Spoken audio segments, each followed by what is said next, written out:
नमस्कार. शेवटी सत्यासमोर पंकज आणि निरूपाचं सत्य आलेलं असतं.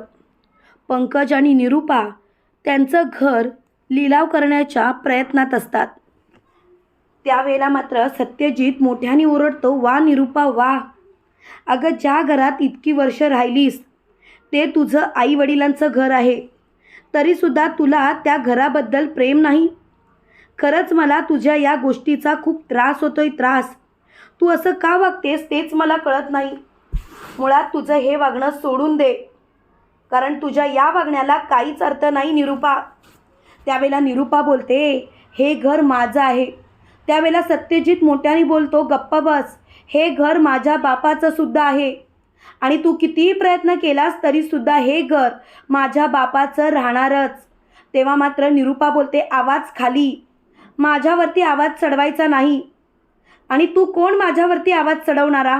तुझी लायकी तरी आहे का माझ्यावरती आवाज चढवायची? एक गोष्ट लक्षात ठेव, या घरावरती एवढं कर्ज आहे, ते कर्ज कोण फेडणार? त्यावेळेला सत्यजित बोलतो, म्या फेडेन, पण हे घर मात्र मी अजिबात काहीही करू देणार नाही तुला. तेव्हा लगेच निरूपा बोलते, पुरे झालं. काय ना सत्यजित, वाटतं तेवढं सोपं नाही. हे घर तर मी पाडणार म्हणजे पाडणारच. त्यावेळेला लगेच मीरा बोलते, बस झालं. काय चाललंय सासूबाई तुमचं? अहो, तुम्हाला कळतंय का? तुम्ही हे घर लिलाव करण्याचा प्रयत्न करताय, म्हणजे तुमचं चाललंय तरी काय? त्यावेळेला लगेच मोठ्यानी मीरा बोलते, सासूबाई एक गोष्ट लक्षात ठेवा, बाबांच्या डोळ्यात पाणी येईल असं काही वागू नका. कारण सासूबाई, तुमच्या या वागण्याचा मला त्रास होतो आणि बाबांना किती त्रास होईल याचा विचारसुद्धा करू शकत नाही तुम्ही. आधीच तुम्ही हे घर बाबांना न सांगता देविकासाठी गहाण ठेवलं आणि आता या घराचा लिलाव करण्याचा प्रयत्न करताय. बस झालं. खरंच तुम्ही किती खालच्या तराला जाऊन वागणार आहात. मला खरंच तुमच्या या वागण्याचं खूपच कौतुक करायचं की काय करायचं तेच कळत नाही. तेव्हा लगेच मोठ्या बाई म्हणतात, एक गप्प बसायचा, माझ्यावरती आवाज चढवायचा नाही. त्यावेळेला लगेच सत्यजित म्हणतो, निरूपा, तू जर का असा काही प्रयत्न जरी केलास ना तरीसुद्धा मी तुला सोडणार नाही. एक गोष्ट लक्षात ठेव, आधीच तुझ्यामुळे आम्हाला जे नको ते सहन करावं लागतंय, पण आता जर का तुझ्यामुळे आम्हाला नको त्या गोष्टींना सामोरं जावं लागलं तर मात्र आम्ही तुला माफ करणार नाही म्हणजे नाही. तेव्हा मात्र निरूपा खूपच चिडलेली असते आणि निरूपाला खूपच राग आलेला असतो. त्यावेळेला निरूपा मोठ्याने बोलते, पुरे झालं. आता खरं सांगायचं तर या गोष्टीमध्ये मला पडायचंच नाही. मला या गोष्टी कोणत्या ऐकायच्याच नाही आहेत. तेव्हा मात्र निरूपा मोठ्याने बोलते, प्रत्येक वेळेला जर का प्रत्येक गोष्टीचा विचार करत राहिलो ना तर कधी ना कधीतरी एक दिवस तोंड घशी आपटायचो.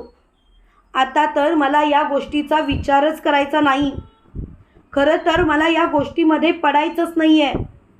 तेव्हा मात्र निरूपा खूपच हादरते आणि निरूपाला चांगलाच धक्का बसलेला असतो. त्यावेळेला सत्यजित मोठ्याने बोलतो, निरूपा, या घराचा जर का लिलाव करण्याचा प्रयत्न केलास ना तर तुझी अशी धिंड काढेन की मी विसरून जाईन ना निरूपा तू कोण आहेस ते.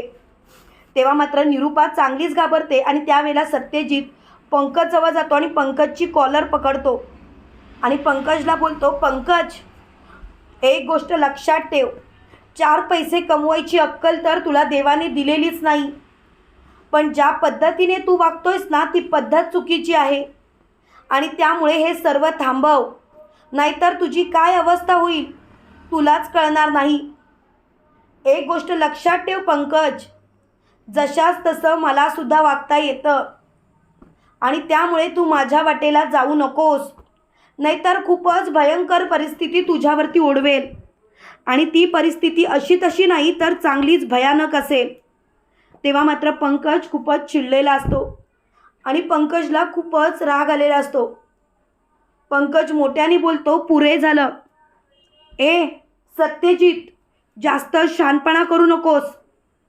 अरे तू काय कमवतोयस ते मला माहिती आहे. त्यावेळेला मीरा बोलते, ते काही आयतं बसून खात नाहीत पंकज, स्वतःच्या कष्टाचंच खातात.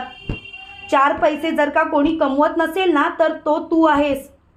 कारण तुझं हे वागणं मला अजिबात पटत नाही आहे. तुझ्या या वागण्याचा मला खरंच खूप त्रास होतोय आणि खरं सांगायचं तर मला तुझं हे वागणं कधीच पटणारं नाही आहे. प्लीज हे सर्व थांबव, नाहीतर एक दिवस सगळं काही हातातून निघून जाईल. तेव्हा मात्र पंकज खूपच हादरलेला असतो. पंकजला खूपच मोठा धक्का बसलेला असतो. त्यावेळेला पंकज मोठ्याने बोलतो, पुरे झालं, आता तर मला या गोष्टीमध्ये पडायचंच नाही. पंकज, सत्यजित मोठ्याने ओरडतो. त्यावेळेला निरूपा बोलते, गप्प बसा, उगाच त्याच्या अंगावरती धावून जाऊ नकोस. आणखीन एक गोष्ट शेवटची सांगते, उगाच त्याच्या नादीसुद्धा लागू नकोस. कोण समजतोस कोण रे तू स्वतःला? तुझी लायकी तरी आहे का त्याच्या जवळ जाण्याची? एक गोष्ट लक्षात ठेवायची, काही झालं तरी त्याच्यावरती दादागिरी करायची नाही. तेव्हा मात्र पंकज खूपच चिडलेला असतो आणि पंकज मोठ्याने बोलतो, बघ ना मम्मा कसा वागतोय ते. खरं सांगायचं तर ह्याचं वागणंच मला कळत नाही. प्रत्येक वेळेला स्वतःचं तेच खरं करणं चालू आहे, पण या वेळेला मात्र मी त्याला अजिबात माझ्या विरोधात जाऊ देणार नाही. तो जे काही वागतोय ना ते चुकीचं वागतोय आणि त्यासाठी मी त्याला कधीच माफ करणार नाही. तेव्हा मात्र पंकज खूपच चिडलेला असतो. त्यावेळेला सत्यजित म्हणतो, तुझा राग तुझ्याजवळ ठेव. तेवढ्यात मात्र तिथे सुधाकरराव आलेले असतात आणि सुधाकरराव सत्यजितला म्हणतात, सत्यजित अरे काय झालं, एवढ्या मोठमोठ्याने आवाज काय येतोय तुमचा? त्यावेळेला लगेच सत्यजित म्हणतो, काय नाही बाप. त्यावेळेला लगेच सुधाकरराव बोलतात, हे बघ सत्यजित, माझ्यापासून काय बी लपू नकोस, जे काही आहे ते स्पष्टपणे सांग. त्यावेळेला लगेच मीरा बोलते, बाबा खरं सांगायचं तर बाईसाहेब या घराचा लिलाव करणार आहेत आणि बाईसाहेबांचे हेच प्रयत्न चालू आहेत. खरं सांगायचं तर यांना कसं समजवायचं तेच मला कळत नाही, पण यांना मात्र यांची अक्कल ठिकाणावर आणावीच लागेल. उगाच माझ्या नादी लागण्याचा प्रयत्न करायचा नाही, नाहीतर एकेकाला कसा धडा शिकवेन ना ते कळणार सुद्धा नाही. तेव्हा मात्र चांगलीच निरूपा हादरलेली असते. त्यावेळेला सुधाकरराव कसलाही विचार करत नाहीत आणि निरूपाच्या सटासट कानाखाली हाणतात आणि निरूपाला बोलतात, निरूपा एक गोष्ट लक्षात ठेवायची, आधीच हे घर तुझं आहे असं तू नाचवत होतीस, पण तुझ्या बाबांनी हे घर माझ्यासुद्धा नावावरती ठेवलं आहे. त्यामुळे तू जे काही आधी पराक्रम केलेस ना त्याच्यातून मी तुला माफ केलं नाही, पण तू ज्या पद्धतीने वागतेस ना ती पद्धत चुकीची आहे आणि त्यासाठी मी तुला माफ करणार नाही म्हणजे नाही. मला खरंच या गोष्टीचा खूप राग येतोय आणि काहीही झालं तरीसुद्धा मी शांत बसणार नाही. प्रत्येक वेळेला स्वतःचं तेच खरं करायचं मला अजिबात पटत नाही. त्यावेळेला निरूपा चांगलीच हादरलेली असते. निरूपा मोठ्याने बोलते, अहो मी जो निर्णय घेते तो योग्य आहे. त्यावेळेला लगेच सुधाकरराव बोलतात, तुझा निर्णय तुझ्याजवळ ठेव, उगाच नको तिथे शहाणपणा करू नकोस. आणि एकच लक्षात ठेवायचं ते म्हणजे या घराचा लिलाव होणार नाही म्हणजे नाही. ही गोष्ट डोक्यात फिट करायची. तुम्हाला काय वाटतं मित्रांनो, खरोखर निरूपा सहजासहजी आपल्या बोलण्यावरती ठाम राहील की खरोखर सुधाकररावांच्या साईडनी उभी राहील? कमेंट करून नक्की कळवा आणि असेच मालिकेंचे नवनवीन अपडेट पाहण्यासाठी व्हिडिओला लाईक आणि चॅनलला सबस्क्राईब करायला विसरू नका. थँक्यू.